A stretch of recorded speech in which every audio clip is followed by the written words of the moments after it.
I heard the Federal Reserve may raise interest rates. Yes, in fact, mortgage rates have already started going up on the rumors. That's why we just refinanced with Owning. We got a 30-year fixed 2.5% rate, 2.731 APR. And we also took thousands out in cash to use for a bunch of other things. Owning made the whole process fast and easy. Waiter, check please. I'm going to call Owning and lock in my refi now. Call Owning at 8332-OWNING or go to owning.com and lock in a 30-year fixed refi at today's 2.5% rate, 2.731 APR. That's 8332-OWNING or owning.com. NMLS 2611, licensed by the Department of Financial Protection and Innovation under the California Residential Mortgage Lending Act, subject to credit approval for qualified borrowers. Call 833-303-2161 for terms and conditions. Equal housing lender. Call Owning at 8332-OWNING or log on to owning.com. That's 8332-OWNING or owning.com. Man, there are a lot of podcasts out there. Definitely. I mean, there's 3 million shows, 50 million episodes, and more every day. I mean, who has the time to figure out which ones are the best podcasts? We do. That's who. What's up, guys? I am Alicia Renee. And I'm Dax Holt. And we are your hosts of Pod Sauce, a podcast discovery show. Look at us as your podcast concierge. We do all the work for you. We listen to the shows, review them, pick the best episodes, and interview the hosts. Pod Sauce. Let us help you find your next binge. Tell them where to go, Dax. Go to podsauce.com. We are so excited to have Colin Mockery join us. Do you know who he is? Well, you know him from Whose Line Is It Anyway? He's a funny man, and he's been doing it for years, and we love him. Mockery and Brad Sherwood will be in St. Paul next week for one night of fun at the Fitzgerald Theater on November 6th. Welcome, Colin. How are you? I'm fine. How are you? We are so excited to have you. We're doing great. And to know that you're coming to town, we're very, very excited about that. So tell us, what has it been like for you to be on the show as long as you've been on the show? Because it feels like the show could not exist without you. Oh, I have to agree with you. I don't know if the others do, but I totally agree with you. You know what? I am so thankful for the show. When my first show, my daughter was 2 months old. She just turned 31, and we're still doing it. And it's given us all this incredible opportunity to be able to tour and make a living at this thing that didn't exist as an occupation when I was growing up. That's remarkable, and it's all about your growing up. All of a sudden, something will happen in your life that changes your trajectory. Do you remember what that one thing was, though? I do remember that one thing. When I was in high school, I was very quiet. I was an honor student. My plan was to become a marine biologist because I always went where the money was. And I was dared by a friend to try out for the school play, and I got it, and I got my first laugh. And I still remember that laugh, and that basically changed everything. It was like, bye-bye science, I want this now forever. As we watch you on television or hear an interview with you, what we feel, at least I know what I feel, is that there's a lot of joy in what you do. You really, really enjoy it. Tell me about your family and how your wife, I think you guys have been married for 32 years. Do I have that correct? That is correct, yes. Okay, yeah, 32 years, and she looks so happy in the picture I saw. No, she did pretty well. She was a major part, and is a major part of my life. We met when she hired me for Second City in Toronto. Mm-hmm. So, comedy's been a big part of our life.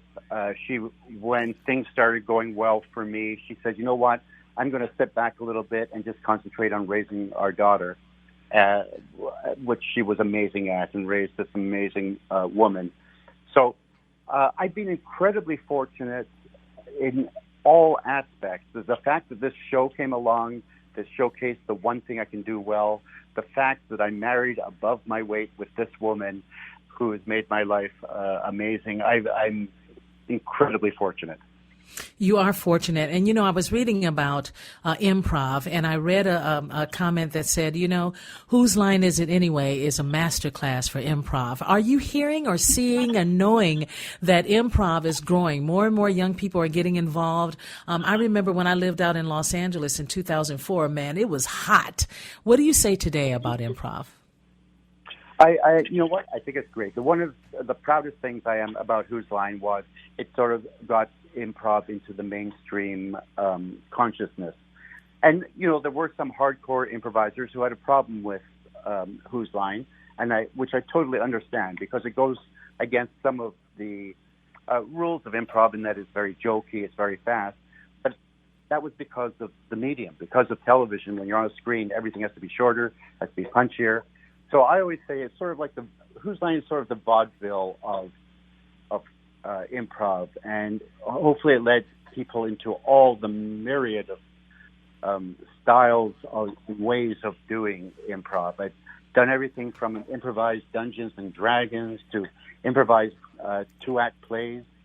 I love the way that people have taken it and just keep finding new ways to do it and making it exciting. How has technology affected your way of doing improv? Has it changed you? Well, during lockdown, it was Brad and I were doing our show, and we learned very quickly. Again, when a show is on the screen, everything has to be faster and shorter. So we came up with this sort of version of our show, which was like sort of an improvised sketch show. The scenes were shorter, they were faster, they were more character-based. But when we do our stage show, the beauty of that is we have all the time in the world to just do our scenes. On television, everything has to be like 3 to 5 minutes. We do like 10-minute, 15-minute scenes in our show. As long as the audience is enjoying it, we keep going. And audience participation is really key to what you and Brad do. I mean, you bring it forward and people are completely engaged. Tell me what that feels like over the time that you've been doing improv. Are you there, sorry? Colin? Yep. Did you hear me? I missed the last question. Sorry. Okay, no, that's okay. Audience participation with you and Brad, they say it's unmatched. Knowing that, you can continue to keep doing this because the audience loves it. No matter how the audience is aging, you got young people, middle-aged people, older people coming to your shows or watching them. It's really quite remarkable. You must be thrilled about that.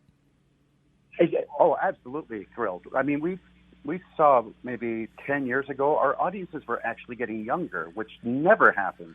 And it was because they were catching up on the old show from on the internet, on YouTube.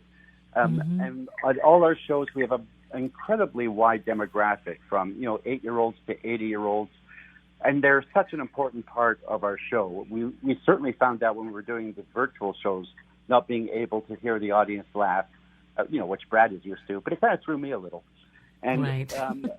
It just sort of made it clear how important the audience is to us. They're sort of our third improviser. They're dictating the pace and where we go in the show. Well, that's one thing about the pandemic. It has made us find new ways of doing our craft. And you guys are doing it very well. It's like you haven't missed a step. So tell us about the Fitzgerald Theater Show on November 6th. It's called Sacred Script List. I'm sorry, Scared Script List. I love the way how everyone slows up as they say the title. I don't want to make any kind of mistake. We like to say our show is sort of a live version of Whose Line without the tall guy and the black guy. Everything is totally made up. Everything starts with a suggestion from the audience. We have audience members doing scenes with us. It's non-political. It's family-friendly. It's just 2 hours of goofy fun. And you never have a challenge in coming up with ideas, creative ideas, when it comes to what you do, the improv of it all.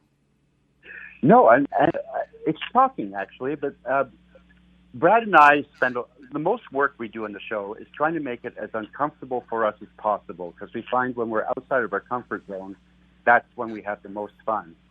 So we're constantly trying to find new ways of torturing ourselves, and this is so much fun. I mean, we've been touring now for 20 years.